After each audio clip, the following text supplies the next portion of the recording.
Well, good morning, everybody.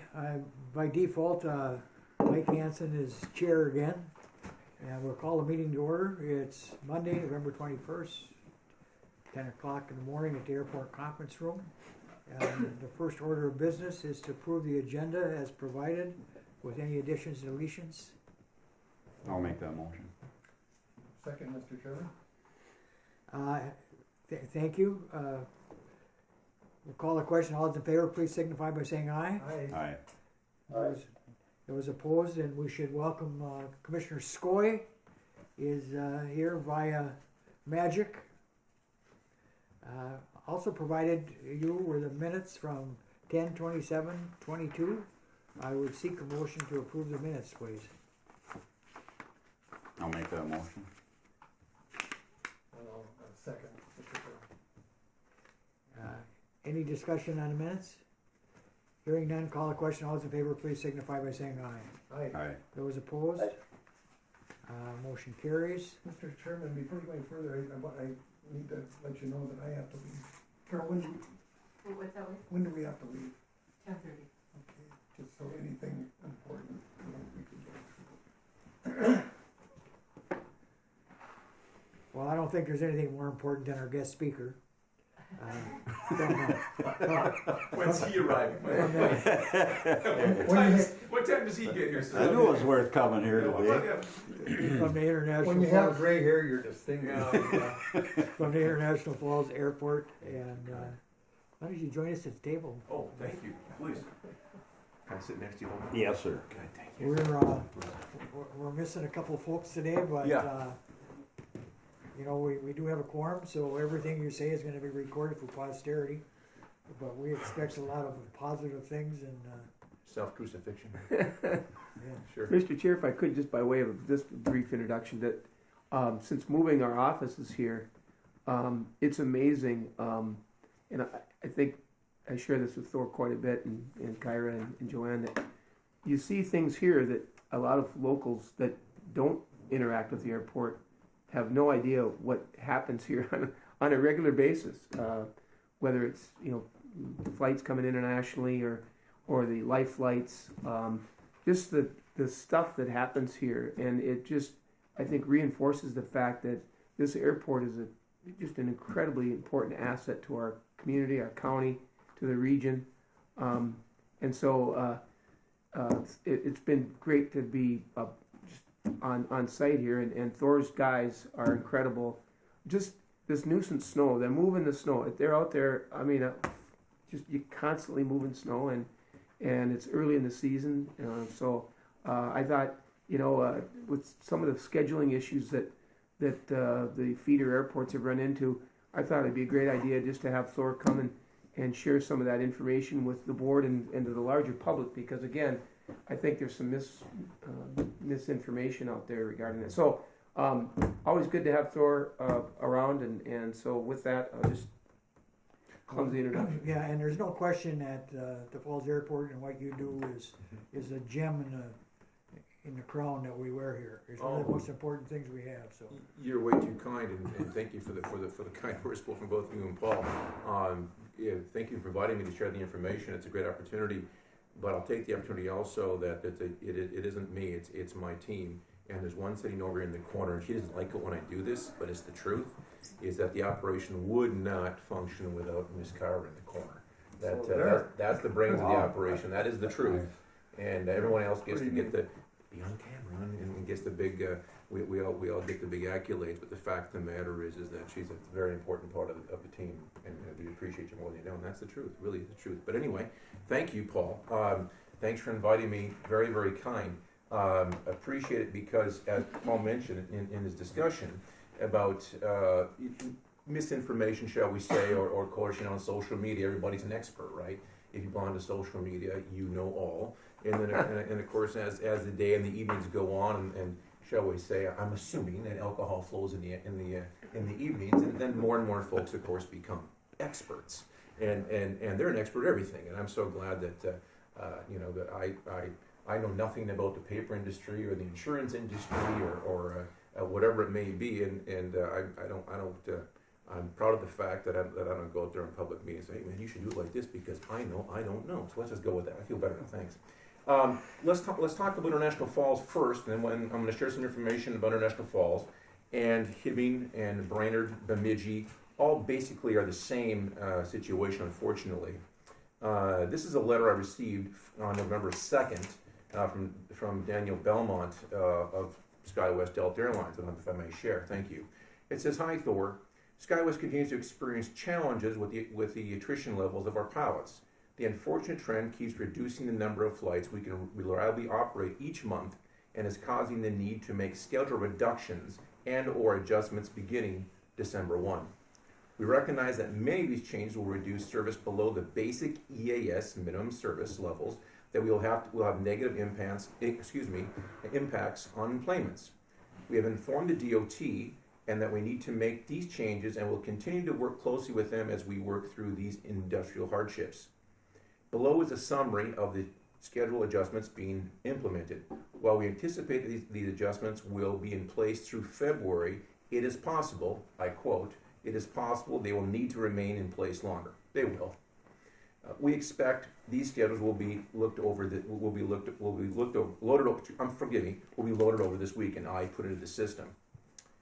We also attach a chart outlining the number of hours scheduled by quarter for regional airlines as a whole. You'll see that from Q3 21 to Q4 22, there has been a quote, a 25% reduction. I brought the data with me, chart graph. Hours that regional airlines are flying. SkyWest is no exception to this trend. The reduction is the reason that small communities across the country are losing or seeing reductions to their air service. Feel free to use this as a talking point as you inform your stakeholders about these adjustments. So let's just go over this letter quickly before I share the other cities. What's happening is that I share this chart real simply. It just shows the 25% reduction. I can certainly hand it around, just showing the amount of reduction in training availability. The other thing that happened with SkyWest in the month of October, they were anticipating X amount of pilot attrition, i.e. pilots leaving the regional going to the majors, and it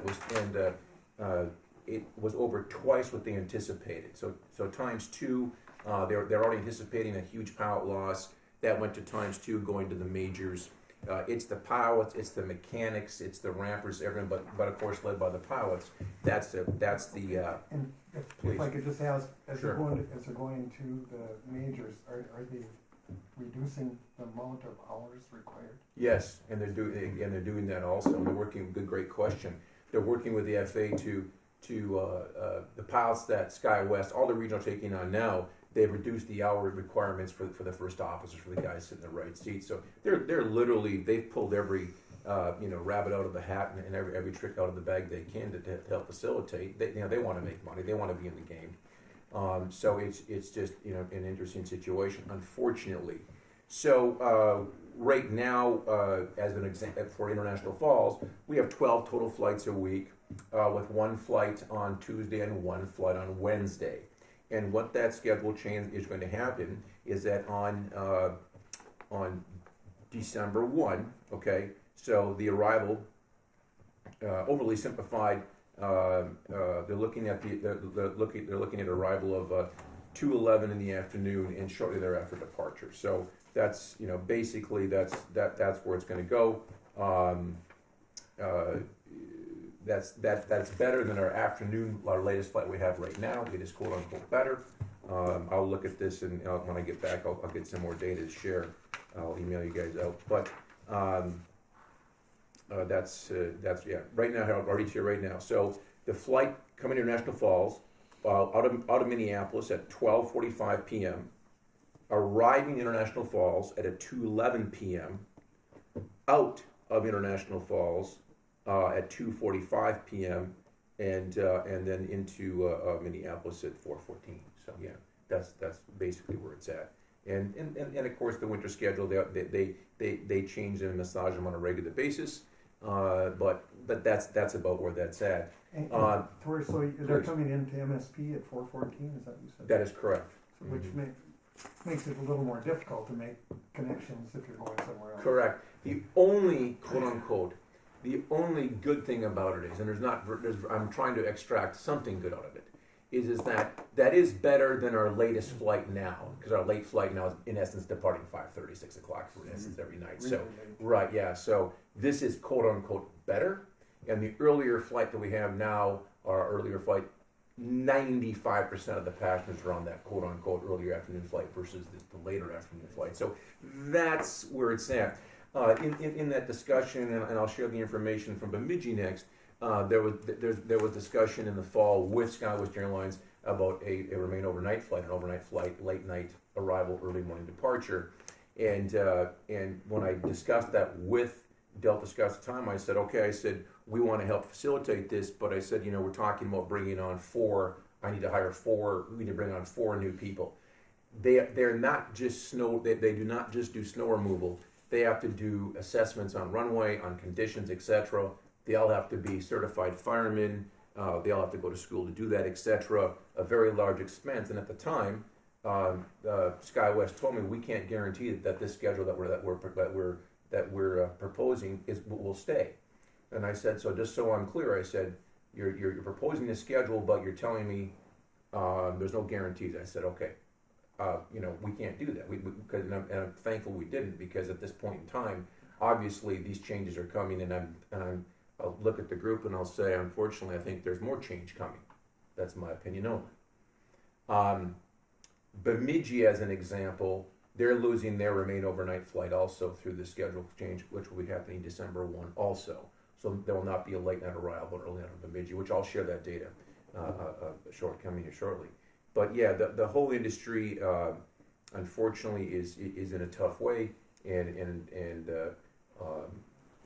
we're just going to have to, in my opinion, well, obviously, we're going to do our best to work with them, but I don't want to blood out of a turnip, or everybody stand at the trough, as we should be, for the best service available for local people. It's really, really tough when and I'll share some more things with you to tell you how bad it is.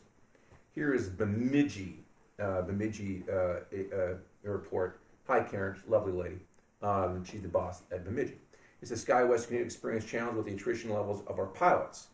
The unfortunate trend keeps reducing the number of flights we can reliably operate each month, and it's causing the need to make schedule reduction and/or adjustments beginning December 1. We recognize that many of the changes will reduce service below the basic ES minimum service levels and will have negative impacts on employments. We've informed the DOT, basically the same language as our letter. Below the summary of the schedule adjustments being implemented. We anticipate these adjustments will be in place through February. It is possible, I quote, they will remain in place longer, and they're going to. I know they will. I know through the summer this is what's going to happen. We expect these schedules will be loaded over this weekend, and it just says untagged from Brainerd, so it's going to be a nonstop, 2 midday turns times 27 a month, whatever that number is. So that's a dramatic reduction for them, and the remain overnight flight removed from Bemidji at this time, out starting December 1. Wow. Karen writes to the group, to my group, my LASAC group, 9, that's the 9 managers from the 9 airports in Minnesota that provide scheduled carrier service. She writes, here's Bemidji's information. I quote, it looks like we are all getting hit pretty hard. Hibbing. Dear Barrett, SkyWest continue to experience challenges with the attrition levels of our pilots. Basically the same language. This unfortunate trend keeps reducing the number of flights that can reliably operate each month, as skies need to make schedule reductions and/or adjustments between 12-1. Basically the same. Effect on us will be, and this is a good effect. This part, again, looking for a little bit. Untagged from International Falls, we'll have no more flights hooked to Hibbing. That's a very good thing for us. And there'll be 1 daily round trip, and it'll be the only remain overnight in the system. Will be a remain overnight, and that departs Hibbing at 7:01, arrives at 8:04, and then arrives at 10:52 at night. So I'm sorry, 23, 10:55, 11 o'clock at night into Hibbing. So that's kind of an interesting turn they've got going there. And the same verbiage, the same language. About how long the schedule change will be in place, and I'm unfortunately willing to bet that's what's going to happen. If I may continue, Brainerd is the one because they're always a big number, there are always a lot of employments. overly simplified, they're going from, Brainerd is going from 14 flights a week to 10 flights per week, okay? This is a really interesting statistic here, which was shared by the folks at at SkyWest. They used to run 12 total crews for all of the EAS routes out of the hubs out of Minneapolis and Detroit, and they've reduced that number to 7 total crews. So they have 7 total crews covering all the Detroit hub and all the Minneapolis hub, and that's all plugged into the mix. Unfortunately, I shared earlier about we'll be going from 12 total flights to 7 total flights a week. Starting again December 1. So I just thank you for letting me share the data and ramble on, but it's industry wide, and it isn't just International Falls, unfortunately. And everyone in the group, the 9 managers in the 9 communities, everyone's trying their best to get the best service they can get and the best schedules they can get. And unfortunately, at least in the near future, this is what we're dealing with. So, Takes my breath away. yeah, Things are changing. it is changing. It's very tough. We are, there's only 4 international airports in Minnesota. We're one of them, and that helps. Super blessing, right? But right. still, Right. where are we going? And the delicacy of I want to say what I'm about to say. I want to be careful with this. I'm very blessed and very fortunate to be involved in what I'm doing here, just even today. We've gone through, went through 2.5 years of COVID, right? And man, we had to survive, and we survived. We made it, right? We went through everything through. And right now, we're experiencing this, unfortunately, and we're going to make it through. We're going to make it. But I think too, what you're saying is, and what Paul began the conversation about how fortunate we are to have the facility that we have. Very, very fortunate, and we all need to be, including me, very much so. Is that we're fortunate we have the flights we have. We're fortunate we have the airport that we have, and right now, right now it's going to be a little belt tightening for the industry, and that's where it's at. I wish that wasn't true, but facts are stubborn things. Thor, could you kind of elucidate a little bit more about what those numbers show, so that Sure. Exactly. So what this shows is it shows the amount of hours. Okay, so overly simplified. They have kind of real funky ways to gauge the industry, and one of them is hours, scheduled flight hours for flights. So as he shared, as Mr. Belmont shared from SkyWest about how many hours. Okay, so what is that? That's crew hours. So the guys are, here's it could be a crew, could be an airplane, could be a route structure, doesn't matter. I think of it in terms of crew. They have to be scheduled, okay? So in 2021 Q3, they had scheduled, double quotation marks, 1,216,829 hours of flight time, basically, of block time for the aircraft, okay? And right in there, right mid-COVID, all these things happening, here comes the pilot shortage, etc. You can just see the trend line going down. So as an example, 21 Q3 was 1,200,000, Q4 was 1,100,000. Takes a pretty good jump into Q1 of 22. That goes to 1,093,000. 2022 Q2 down to 1,083,000. Now, if you look in the right lower corner, and I'll show it again. Last quarter of 2022, we're below the 900,000 hour mark. So overly simplified, they use hours, but it's basically a reduction of the whole system. It's a reflection of what's going on in the whole system, which reflects on our scheduling issues. So we're down 300,000 hours in a year. Correct. With unprecedented demand on the other side of that equation. And the other interesting thing is, which is really interesting, is that in September of this year, the airline across the board, the airlines made a 39% increase in average ticket price across the board, the highest increase ever. And people, bless them, are standing in line with money in their hand. They want to travel, and they should, obviously. But even with those headwinds, even with those monies, etc., there's still a growing demand for air travel. And unfortunately, all of this started with COVID. It all, yeah. For some of the folks who might not know exactly the structure, the airport has its own board of directors, correct? Mhm. And made up of officials from both Koochiching County and International Falls. That is correct. Yes. Two from the city, two from the county, and an appointed chairman. And Wade does a very good job as the chairman of the airport commission. Fantastic. Soon to be retired. I'll still come to these meetings. We're going to miss you. Yes. Well, when SkyWest Delta steps back after we get through this period, Mm-hmm. everything's data driven, but they understand that there's going to be reductions just because they'll have to drive to Minneapolis or somewhere. They may have to make other arrangements if they want to connect and not overnight.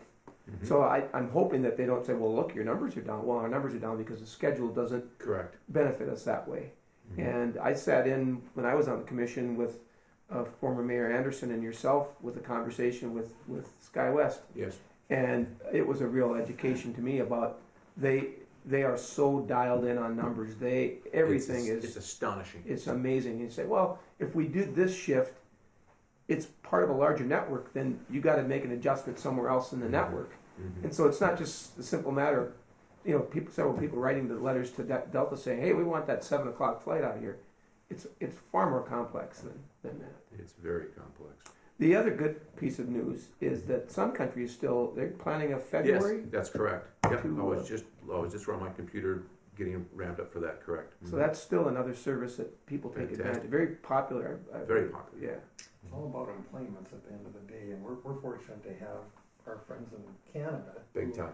But that when we went through that, what was it, 2 years where you couldn't come across the border, Dramatic. that hurt us Mhm. a lot. And now they're, Right. I see it more and more just from our friends over there looking to travel again. Mhm. So And I think, and if I may, Yeah. Bill, on that, I think that's a very good point because remember they didn't. They kind of opened it up in the springtime, but you still had to go through the vax, et cetera, et cetera. And I'm not it's irrelevant to me whether you're a pro-vax or non-vax. I don't care. I just know that the regulations at the border, and it wasn't until the fall that Trudeau and the Canadian government opened it up, double quotation marks, which huge difference. Thor and I can go to our islands over there America, now without any problem. Exactly. Just So- totally different. So we're hoping that in the spring, we hope that when the quote-unquote season starts again, the summer season, the tourist season, that'll have a very positive impact. I believe it will. I think it will too. One of the other things, and this goes way back since Thor's family was involved in cold weather testing, you've got some aviation cold weather testing scheduled. Is it still Yes, on? still on, in February, correct. End of January, beginning of February, yes. Mhm. Yeah, you've had a number of different types of activity Correct. related to that too, which is, Right. yeah, pretty neat. Wonderful. Well, the average citizen doesn't have a clue about what a miracle it is that we have this facility here in this location. We've got to keep it. Mhm. If I may take the opportunity of working with Kyra and Paul, that on January 12th, maybe, good number, yeah, the LASAC committee, local airline service action committee that Bob founded actually in the 70s. That group of people, the 9 airport managers, will be meeting here. Rochester, Minneapolis, etc., will be here for the day for that meeting, discussing. The public is sure welcome to join us and watch and have any questions for the group. So nice group of people and looking forward to hosting. What day was that? The 12th of January at noon, correct? Yep. Thank you. 12th of January. That is correct. Right. Lisa, And it'll be here, right? Yes, correct. what's the acronym stand for? Local Airline Service Action Committee. Chris? That was a team effort between Bob and Congressman Oberstar was the founders of that. I can't look at him without thinking of Jim and Francis. How this all came, and Grandma. Oh my goodness! Yes. Oh, I real. wouldn't Okay. be here without. I remember the little trailer? Yeah. Oh, Sure. Right over here, yeah.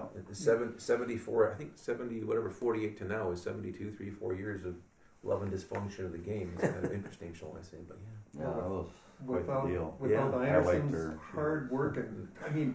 It's so untrue. talk- You're too kind, I'm serious. It isn't, it's folks like in this room, and Paul and Kyra and the team, I'm telling you, Bob back in the day, everyone, Yeah. believe me. But thank you. But You're they too took kind. I mean, gosh, to try to set this up out here. Nope, it's been a blessing and an amazing. honor, it's the truth. And it ended up being wonderful. I came in 1975 Yes, and did electrical on the airport runway and stuff at the beginning and stuff, and so I got to know Francis really good, and sure. Thor Yeah, and Grandma, yes, and I mean, you couldn't have been treated as an employee from the city of International Falls by those people. Yeah. They treated me like gold, and I remember we didn't have much. I was a young married guy, I don't know, 21 years old, and my wife 18, and we didn't have any money. We just getting started. You didn't have any gray hair. Didn't have any gray hair, and I remember I fixed some wires in the ground here for the runway, and Francis had me go to the Malkin Jam table, and he said, "Take a couple cans home to Mama," he said, "for all the hard work you did." And I didn't have nothing. I mean, literally, I was making like $4 an hour starting out. I mean, it just payday to payday, and so that meant a lot how they treated me and my boss Neville Coran at the time. Yeah, You yeah. know, I remember yeah, thank you. Yes. Very kind of you, Michael. you bet. Obviously. Thank you. Anderson took care of everybody. No, you're all too kind. You're too kind. And Thor's raising them all. You're too We're lucky kind. to have. Seriously, no. Super lucky. Is there anything else you'd like to add today? No, I was just gonna ask any questions or anything like that, I'm always I here think for what the we group. would really like is to see you again Yeah, in March or April to kind of let us know how, and the public, what happened, how it's going, of course. you know, and if there's going to be any more changes. I'd be honored. I'm looking forward to it. Yeah, I'm we'll have thankful for the opportunity. Paul take Right. care of that. Thank you, and again, I thank you for the opportunity. I thank you for the opportunity for today because I had discussed this meeting with Kyra and Paul, and I'm just thankful to have the opportunity to set the record straight. There's a lot of rumor, conjecture, and hearsay out there, and the vast majority of it's very inaccurate. So I just thank you for the opportunity. But it's all good. Everything's great. Life goes on. So thank you, everyone. Yep. You bet. Take care. That gray hair, he looks pretty distinguished. That's white. Yeah, exactly. Yeah. I started treating gray at 19. Yeah, it's not, Isn't that crazy? Yeah. Okay. Okay. Thanks, Thor. Thanks, guys, Yeah, very thank much. you. See you. See you. You You bet. gotta go on. Is there any other things that? They're going to be talking about the draft audit, but you'll be asked to. I know already that the results have been pretty positive, but that's coming up, and then we're probably not going to get any updates unless we get them from Commissioner Skoye. So, We need the treasurer's report. We can move on that. Yep. Go back and to the treasury. we'll do that right now, Mike. Yeah. Do the treasurer's report so we can get a vote on it. Okay, so we'll start off with the unpaid bills, Cooch Economic Development Authority, KEDA first. No transfers. I went through, reviewed all the financial reports, bank statements, monthly bill, double checked the amounts of the actual bills. And so the figure is, unpaid bills is $22,913.08. And I'll make the motion to pay those unpaid bills for KEDA. Thank you, Counselor. Need a second? Second. Second by Commissioner Pavlik. Discussion on the bills? Hearing none, call the question. All those in favor, please signify by saying aye. Aye. Those opposed, motion carries. Cold weather testing. Cold weather testing. There was a transfer. 10,000 from JLR to CWT cold weather testing. There again, reviewed all the financial statements, and unpaid bills are $27,318.59. And also with that, there's an unpaid bill that came just a few hours ago, I guess. And anyway, that's for $266.04 for Shannon's. So,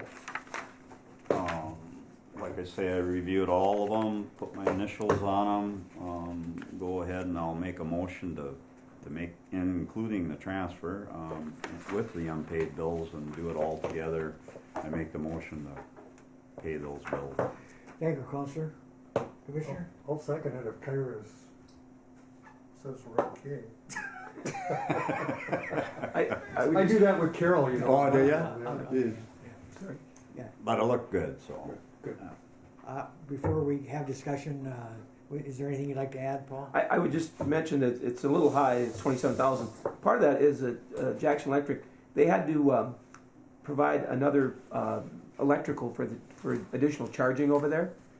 So they did have to dig, and it was a fairly extensive job, and they put concrete over the top. I mean, it was but some of these other charges are just getting ready for the season. But you'll note, Minnesota Power, with their rate increases, we haven't even really been underway here, and you can see the cost for electrical. It's going to be, we've had to pass that expense on. So anyway, these are...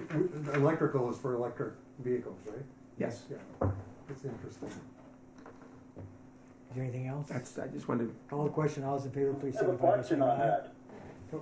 Question? On that electrical plug-in and asset to airport, who's paying the electrical bill on that? Oh, no, that's for Jaguar specific. Oh, excuse me. Oh, okay. It's not a public charging.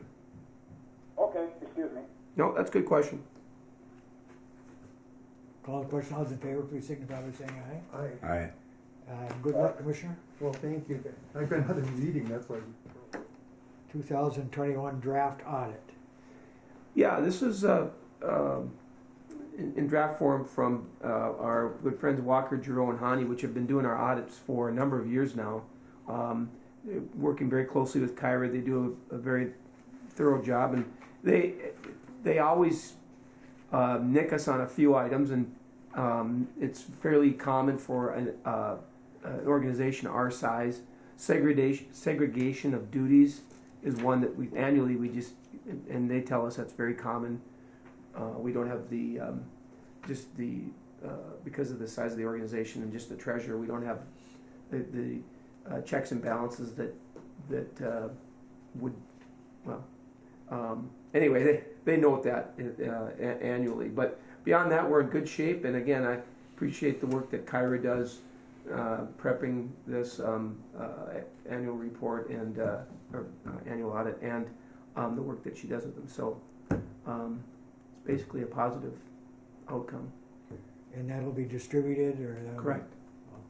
Be, okay. In December. The next meeting? Yes. Okay.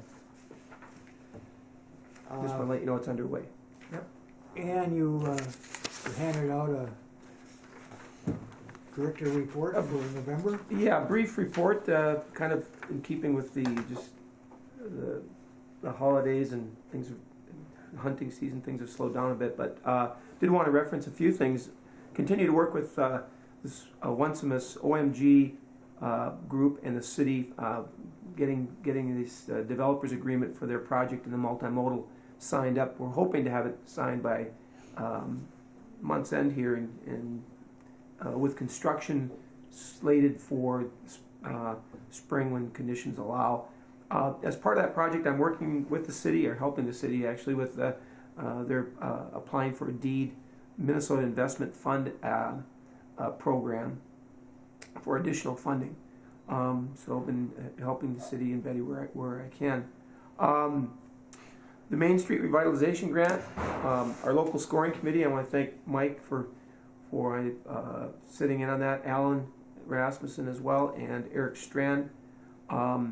As our scoring committee. Basically what we did was we reviewed the applications and looked at the criteria that Northland put forward in actually scoring them. And so we will meet this Wednesday with Northland to go over those applications and our scoring and rationale, and then let Northland ultimately will allocate those funds to the 18 applicants that submitted those applications. There will be a total of 1.1 million in grant funding, which is significant. It's not as much as we had hoped for, but it will make a difference in a number of project plans here in the county.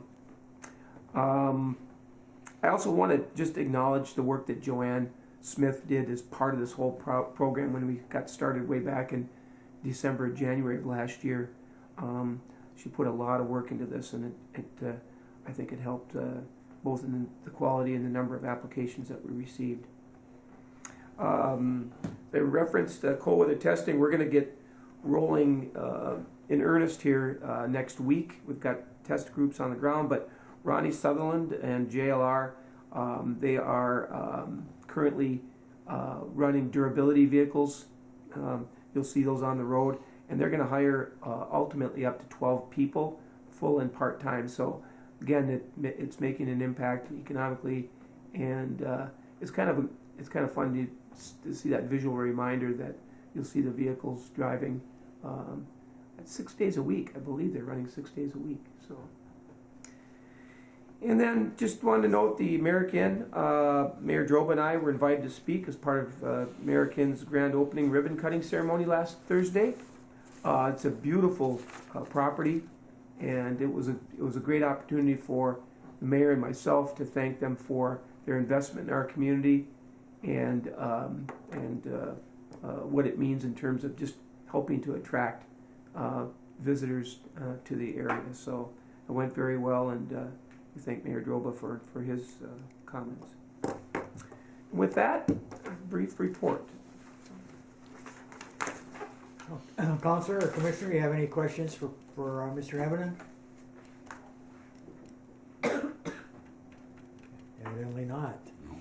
So, Counselor, is there? I know that this is a holiday week, and there's a lot of things going on in the city this week. Could you kind of go over a little bit? Yeah, this is my month to head over to Birchdale, so I'm kind of out of the International Falls loop. I don't like missing meetings at all, but during deer season I managed to find myself missing some meetings. So 17 days of hunting hard in rifle season, but what's going on with the city? There's always a lot of stuff going on. I mean, we got the multimodal thing, which actually when I'm sitting in a deer stand I keep thinking, when are we going to have this thing, this thing sealed up, and so what I've done is given Betty my phone where she can call me in the deer stand if she has to. I said, if you need the papers signed, you just give me a call and I'll come into town. I mean, I love to deer hunt, but I'll come into town. So as far as other stuff going on, we have, the day-to-day keeping busy, running, and we're thinking about the water treatment plant too. We got to come up with fixing that thing that was built in 1989. It's getting tired, some of the pumps and stuff, and we're going to have to invest into remodeling and doing electrical pumps and stuff in there. And so that's on our mind, how we're going to pay for all that. Also we're upgrading our lift stations in town that we take care of. Some of those are going to get upgraded and need to be upgraded. So there's always, and I know the guys are working hard, city employees that work for the city, and gals that work for the city, whether it's in the administrative office or if it's out on the streets fixing, repairing water breaks and stuff. It's a never-ending keeping the infrastructure. We're trying to keep everything running, and some of that cast iron pipes that are in the ground from the old days, water lines are starting to let loose, rusting out. And now what they do, of course, they put plastic in. So we've got, down the road, we got our hands full to make improvements on infrastructure and also the infrastructure on street lighting, the wiring that's in the ground for all the street lighting, and some of that's getting tired too. So it's always something to keep the great city of International Falls going. So that's about all I can tell you. Thank you. Yep. Commissioner Skoye, is there, can you elucidate a little bit and tell us what kind of challenges the county's facing right now heading into the holidays? Oh, we don't have a week, do we? You've got about 3 minutes. I don't really have any challenges right on the spot right now, Mike, but yes, there's always something. Well, I joined today to hear what's happening, so I don't have much to offer you. All right, well, we appreciate your being with us today. And please enjoy the holiday and the fellowship with your family. Yeah, I know last month I had something happen and I couldn't get on, so I don't know what it was. But anyhow, it's good to talk to you guys, and I'll wait till the end here. Thank you. Out in the county, I heard from Little Fork and from North Home, wishing the board the best holidays. And they said that they're kind of in idle right now. It's just that type of that time of year. Big Falls are still waiting on the news for campground continued construction. Here I thought it was all set up, but they even got bigger dreams and ideas, and they've applied for more funding. They're also have applied for a multi-housing grant, and excuse me, back up a little bit. They are working on a multi-housing grant that will be introduced and submitted soon. Otherwise, they're kind of quiet there too. They did have, and maybe you heard on the radio or on our fine Gazette, that Randy Newberg from Big Falls was there and helped them raise funding for the Little Fork Big Falls School trap team. And over 250 people showed up, and they raised over $13,000. And the Lions Club in Big Falls is kind of the spearheading. So it was great that Mr. Newberg came and so forth. And then they sponsored a wine tasting contest, or event, not a contest, excuse me. And they had a real good turnout. So, a lot of things going on in Big Falls. Yeah, Mike, actually my son was up there with his daughters, and he said it went over very well. He was real impressed with what they had on that Saturday night. And it might be noted that trap shooting in Minnesota is the fastest growing sport in high school there is. So, it's just statewide. So we're all ready for public comment, and obviously there's, I guess we're lucky to be here today. To set up the next meeting, I think that the 19th of December is the third Monday. So that would be the tentative date, and let's see. Yeah. and it'll be here. Well, I spoke with the American, and they've got a meeting room there, and I just said asked if we could schedule a meeting in the future there, and she was open to that. So if you didn't have a chance to see the open house, you could, like we did with Cobblestone. But it's a really nice addition to the community. And we'd look forward to that, wouldn't we, Mike? Yeah. Yeah. So is there anything else to come before the board? No. Have a motion for adjournment, please. I'll make that motion. And Commissioner Skoye, you'll second that? Yeah, Wayne will. Call the question. All those in favor, please signify by saying aye. Aye. Aye. Thank you, Kyra. Thank you, Paul.